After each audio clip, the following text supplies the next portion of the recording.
Hi everybody, Bob with Knives Town here. I'm looking at a Blackhawk knife. This is the old Masters of Defense CQD Mark I knife. As you know, Blackhawk not too long ago took over Masters of Defense entirely. This particular model again is the CQD Mark I. That's close quarters defense.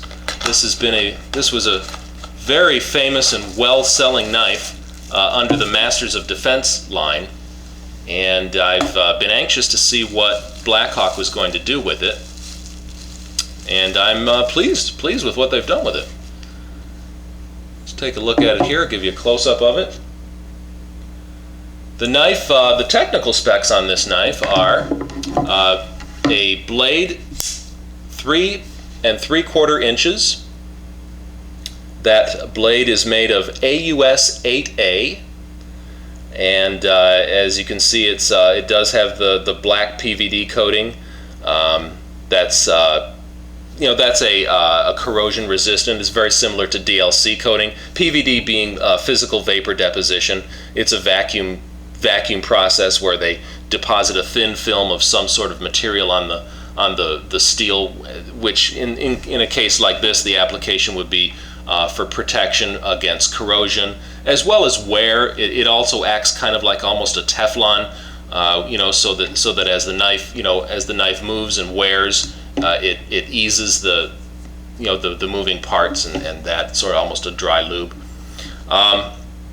The handle overall length is 9.5 inches, and the handle is made of injection molded reinforced nylon, which is really essentially it's FRN, fiberglass reinforced nylon is what it is.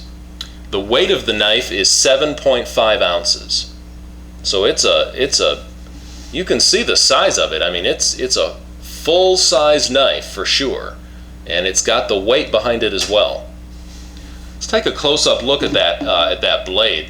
The blade retains the same classic shape that the knife had when it was being made under Masters of Defense, and there you can see the AUS 8A. You can get a good look there at the serrations and the bevel. It's you can see it's got a top swedge here, and then it's the bevel begins, I'd say about halfway there. It's a very pointed type of design. You can see it's straight ahead. So there's a lot of width and body up here, and then it comes down to a point. So it's great for puncturing, piercing. Very good on that. It also has a good amount of belly here for your slashing and draw cuts and so forth. I mean, it is a tactical knife, and it is used in tactical applications.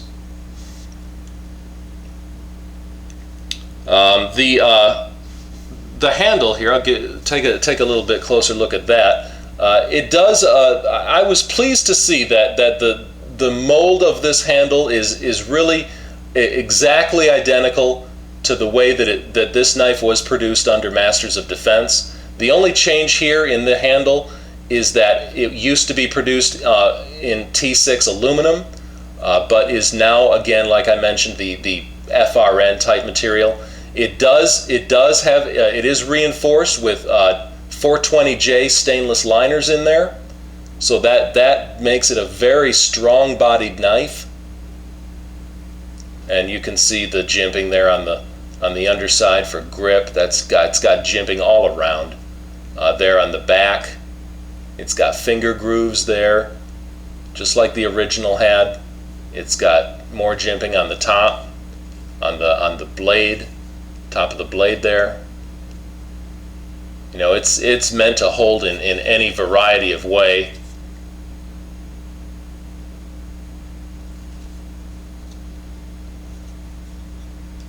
And that knife will, that you can get a grip on that any way you want. And that's not going anywhere. It's got this whole finger groove there, which you can really get a good grip on.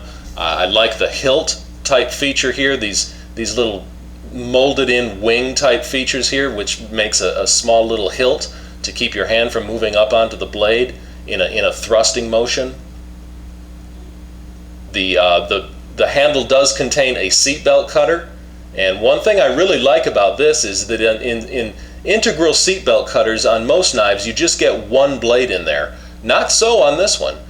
This one, if you can see, they do give you two blades, so you're getting a scissor type effect there when you hook that onto something and pull, like a seatbelt, for example. You're getting a double cut, so it's very good that way. The handle also does have a glass breaker on it on the front here. That's a very, very well shaped pointed tip, and of course, that would just be like that.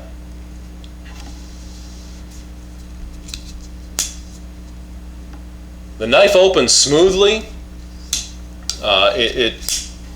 It opens, in a very solid feel. It's got a very good solid feel, just like it always did have. It opens with ambidextrous thumb studs, either hand just as well. All right, it does have a pocket clip on it, which is swappable. It is a tip down carry, and that pocket clip is swappable to the other side there. There's 3 screw holes there that would accept it. It does have this grip tape in here, and there are slots in there for to reduce weight as well as for debris to move out of the knife. It is a closed back design. There you can see the two blades squeezed together in there. Lanyard hole.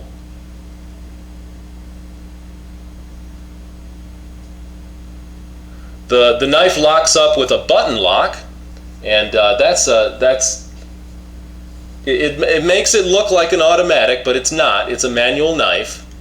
This one anyway is. It's a manual knife, and that locks automatically when the blade is opened, and to close the blade it must be depressed. So it does make it a two-handed knife in that regard, or I suppose you could close it against the side of your leg if you wanted, or some other object, but it's essentially a two-handed knife. It does also have a secondary lock here, which I'd like to see if I can show you. It's very interesting in there. If you can look in this window, what it is that this is just it's a physical block on the blade. That's what the lock does. So when the blade opens, you can see there. Did you see that? You saw that pop up? Well, what that's doing in there, if you can see in there, what that's doing, if you'll take a look in there, the steel of the cylinder there. Now it's held back by the presence of the blade, but once the blade opens, the blade moves out of the way, and a spring forces it over this way, over to this side, and a physical block comes across. So now the blade can't be closed. It has to be pressed to close the blade. There's also a secondary lock on the back here, which is this traction piece, and you can see that little window there. Well, when I put this on, when I push that up that way, okay, now that's a physical block on the button. So now the button can't be depressed, and I can't unlock the blade. I have to first remove that, pull that back, and now the button can be depressed. Okay. It's a very, very good knife. It's for the price you get a lot of knife, and this is. I was very happy to see what they did with it. I was a little bit worried, and I was glad to see that they treated the knife with respect, kept the integrity and spirit of the knife, and still have a great product. Well, thanks a lot. I'll see you again.